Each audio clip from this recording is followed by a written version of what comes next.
All right, Harrison, can you hear us okay? Yes. All right, we'll start first with Adam Teicher. Go ahead, Adam.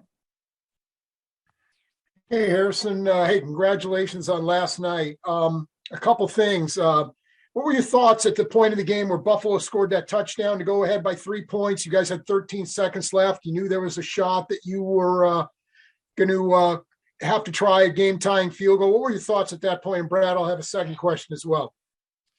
Yeah, as a kicker, I try to be ready for every moment, whether that's the first series extra point or the last series game-tying kick to go to overtime. So every kick's a big kick, and I have to prepare every series like I'm going to have a big kick. And if we have the ball, I need to be ready to go. Obviously, when it's only 13 seconds, you're going to be up really fast. So I got as many kicks as I could in the net, got with Tommy, got some holds with those kicks in the net, and just got prepared and got my mind mentally ready to go out there and make the kick that we needed to go to overtime. Okay, and then you get out there and you go in the same direction and almost the same spot as the one you missed at the end of the first half. How did that figure into your thinking, or did it at all?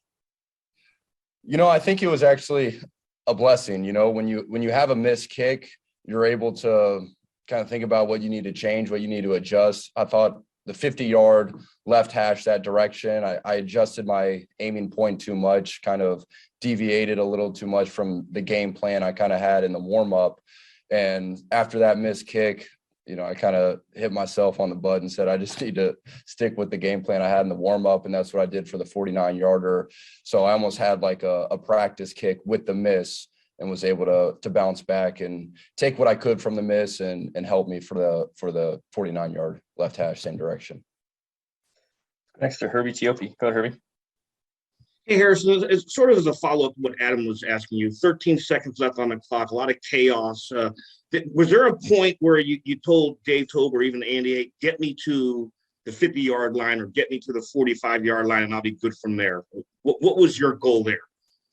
I didn't. Our line for both directions that game was a 35-yard line, so 53-yarder. But Coach Tobe, he knows my range. He knows if I needed to, I could probably hit a 60. I think in warm-ups, we hit maybe 56 or so, and he knows there's adjustments I can make to lower the ball, change my technique a little bit to get more yards on it. So I'm sure even if it was a 60-yarder, I'm hoping I'd still get to go out there and potentially make it. But when the weather gets colder, the balls just don't travel as much.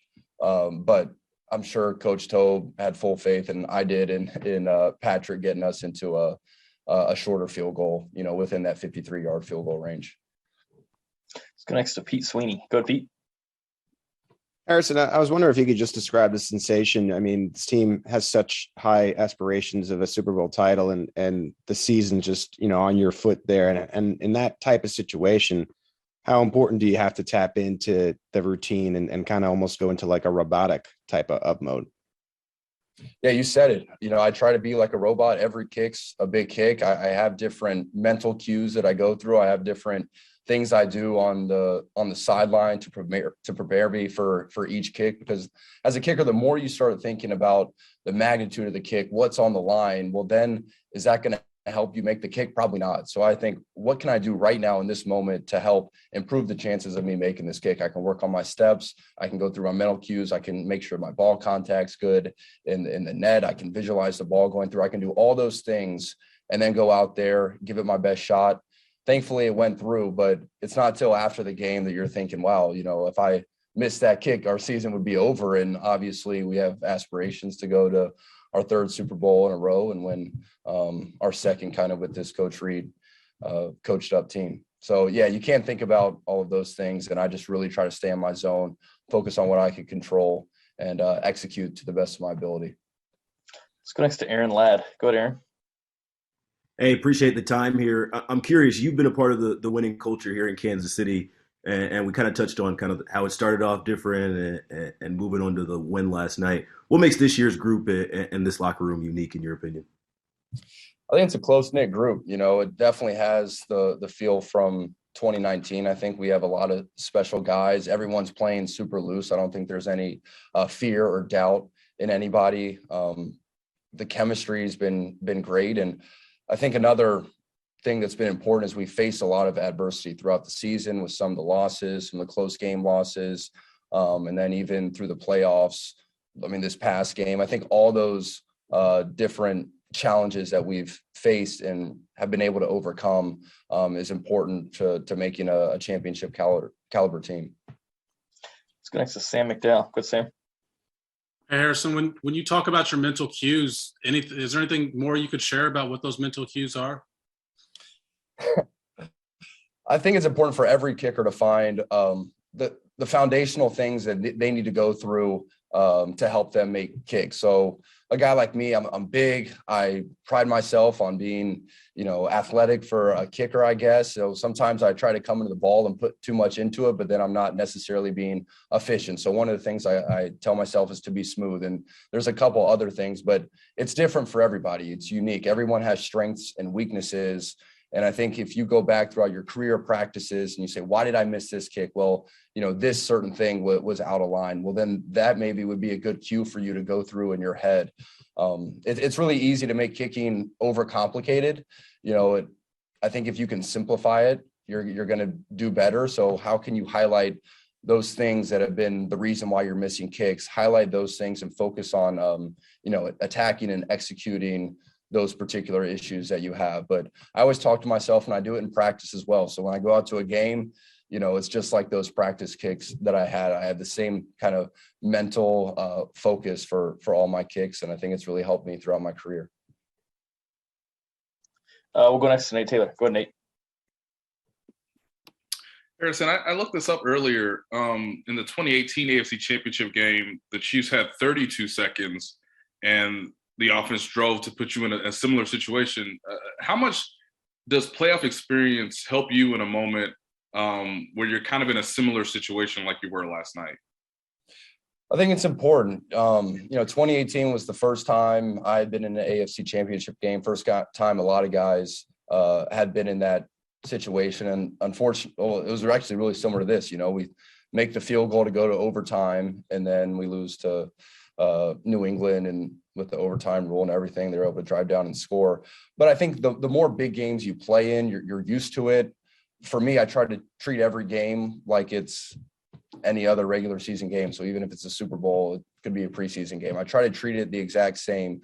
But if you've been in those moments, it does give you kind of some confidence to know I can go out there in the biggest game and still perform and do the things that I need to do to be successful, just like I do in practice. So I think it's important for everybody to kind of get that confidence. And, like I said, we're going on our fourth AFC Championship game under Coach Reed. And I think a lot of guys have been here before, and they're used to that spotlight. Last two, we'll go Todd Palmer and then Robert. Go, Todd. Hey, Harrison, it sounded like you said you tried to stay immune from the roller coaster of emotions, but I know the stadium was crazy. I'm sure the sideline was too. Like, how successful were you really in kind of blocking out the Tyreek touchdown and then the Bills touchdown, or did you find yourself getting caught up? I definitely found myself getting caught up. As a human being, you're almost, if you're not on the field, you are kind of a fan somewhat. But it's about how fast can I quickly lock in, say, what is my job? My job is to be ready to kick a field goal whenever is needed. So I can't be too involved with the game. When Tyreek scores, I can't, we won the divisional game, we're going to the AFC Championship game. That's not a good thought, even though it went through my head. And then when they go down and they go up by 3 with 13 seconds, I can't dwell on maybe our season's over. Those are not good thoughts, but as humans, most people, at least I have those thoughts.